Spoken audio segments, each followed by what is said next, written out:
sociétale, c'est quelque chose d'absolument énorme en termes de poudrière. Et on va voir comment le gouvernement a réagi relativement vite. Ce sera tout de suite après le fil info. Il est 20h10 avec Valentine Lotès. Élus et citoyens invités à se rassembler demain à midi devant chaque mairie du pays. Une action à l'appel de l'Association des maires de France après l'attaque la nuit dernière à la voiture bélier sur la maison du maire de La Île-et-Rose au sud de Paris. Sa femme s'est fracturé le tibia dans sa fuite avec leurs enfants de 5 et 7 ans. Nous ne laisserons rien passer, déclare Elisabeth Borne. La chef du gouvernement promet la plus grande fermeté, notamment contre les auteurs de l'attaque. Ce soir, 45 000 policiers et gendarmes sont à nouveau mobilisés. Les transports en commun sont totalement à l'arrêt à Marseille. Plus de bus ni de tramway en circulation depuis 10 minutes. Lyon et Toulouse et à partir de 21h à Paris. Les Ukrainiens mènent des combats acharnés selon Kiev à l'est du pays. Les Russes avancent sur 4 zones de la ligne de front, précise encore la vice-ministre de la Défense. Il y a du progrès selon elle pour les troupes ukrainiennes sur un secteur à l'est et dans 2 autres au sud. C'est la fête du cinéma jusqu'à mercredi. La place est à 5 €. C'est 1 € de plus par rapport aux éditions précédentes. Inflation oblige. À voir en ce moment en salle le dernier Indiana Jones, Fast and Furious X ou encore Élémentaire, le dernier film d'animation de Pixar. France Info. 20h, 21h, les informés, Laetitia Cluva. C'est le maire de La Île-et-Rose qui a été le premier à communiquer assez tôt ce dimanche matin. Vincent Jeanbrun a diffusé sur Twitter un communiqué où il dénonce une tentative d'assassinat d'une lâcheté inqualifiable, mais il affirme sa détermination à protéger et à servir la République qui est plus grande que jamais. Et il dit « Je ne reconnais pas ». Ensuite, la première ministre Elisabeth Borne et le ministre Gérald Darmanin répondu à La Île-et-Rose rencontré. On va écouter un extrait de son échange. C'était très choqué et donc pour exprimer tout évidemment intolérable. Des actes comme ceux qui se sont passés ici sont inacceptables et le gouvernement sera mobilisé jusqu'au retour de l'ordre républicain. Et puis je veux dire aussi à tous les élus qui peuvent être dans un désarroi avec des bâtiments publics détruits, que nous ne laisserons rien passer, que nous serons aux côtés des maires et que pour les auteurs de l'attaque sur le domicile de M. le maire de La Île-et-Rose, comme sur tous les auteurs, nous avons demandé à la justice, au procureur, la plus grande fermeté. Jean-Daniel Lévy, c'est le minimum que l'exécutif pouvait faire.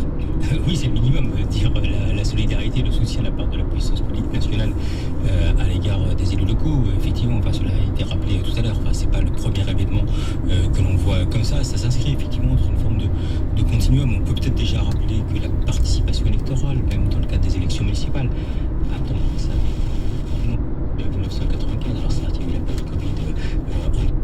Mais c'est que la légitimité aujourd'hui des élus dans le global est quand même beaucoup moins affirmée que par le passé. Le fait aujourd'hui que l'on considère ce qui est la légitimité,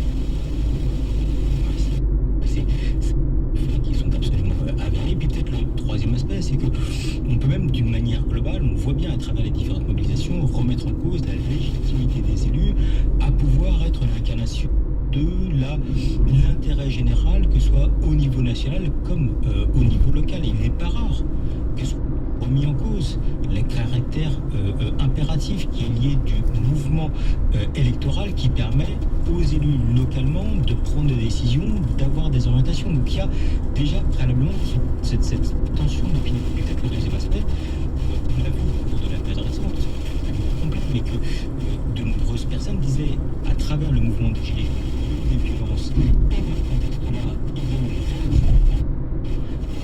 mobilisations contre la réforme des retraites. Il y a eu des mobilisations sociales qui ont été effectuées sans violence et au final, il n'y a pas eu véritablement de réaction de l'État. Donc cette forme de raccourci existe et existe même pour une partie extrêmement importante de la jeunesse. Pas forcément toute la jeunesse, mais toute une partie de la jeunesse en tout cas. Alors on l'a vu à l'exécutif avec la renvoi d'Elisabeth Borne a réagi relativement vite, mais Et doublé par la droite et l'extrême droite. L'extrême droite qui a été guidée très vite cette fois. Écoutez Laurent Jacobelli, il était l'invité sur France Info ce matin. C'est le porte-parole du Rassemblement national.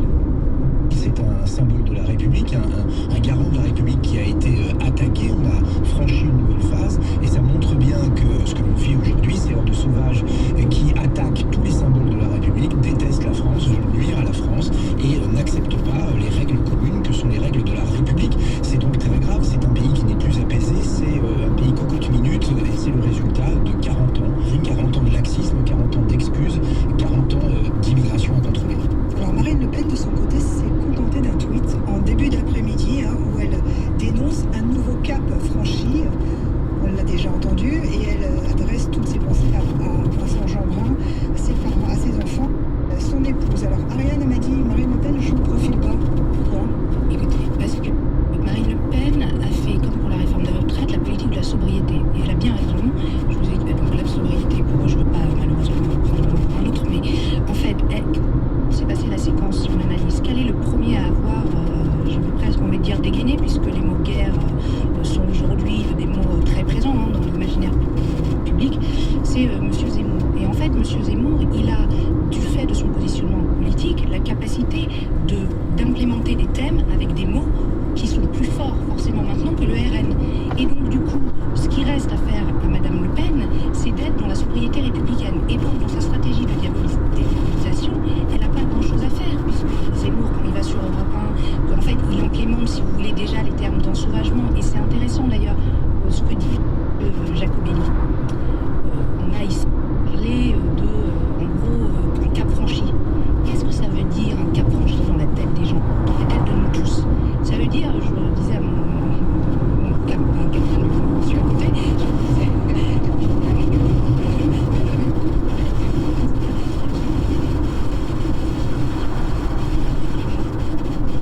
la sauvagerie, sans compter de moi qui, quand la c'est la crainte d'être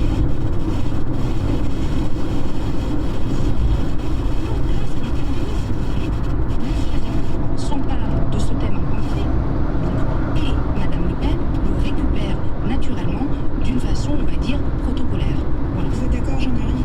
Oui, il y a tout un discours. On voit bien, si on écoute Jacobelli, le porte-parole du Rassemblement national, il y a un discours de France républicaine, que chacun d'entre nous pourrait tenir, et puis, hop, une petite dérive sémantique. On nous parle de sauvage, de barbare, etc. Et de défense de la France. La France, c'est la République.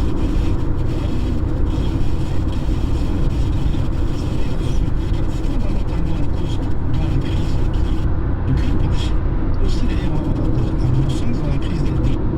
Mais la rhétorique du Rassemblement national définit les choses pour aller vers des critères qui renvoient à une identité nationale, mais qui dérive très vite aussi vers une identité ethnique et qui assimile telle ou telle origine ethnique justement à des barbares ou à quelque chose qui nous menace. Et c'est vrai qu'on rejoint en fait de manière impensée, enfin de manière, je dirais, subreptice, on rejoint le discours d'Éric Zemmour sur le grand remplacement et la reconquête, parce que c'est ça qui est le fond, parce que c'est ça aussi, et malheureusement, qui mobilise aussi beaucoup de militants et beaucoup d'électeurs. Et s'il y a, à mon sens, s'il va y avoir là encore un gagnant de cette crise après d'autres, je ne serais pas surpris que ce mouvement électoral, ce soit le Rassemblement national. Commencez à le voir, j'ai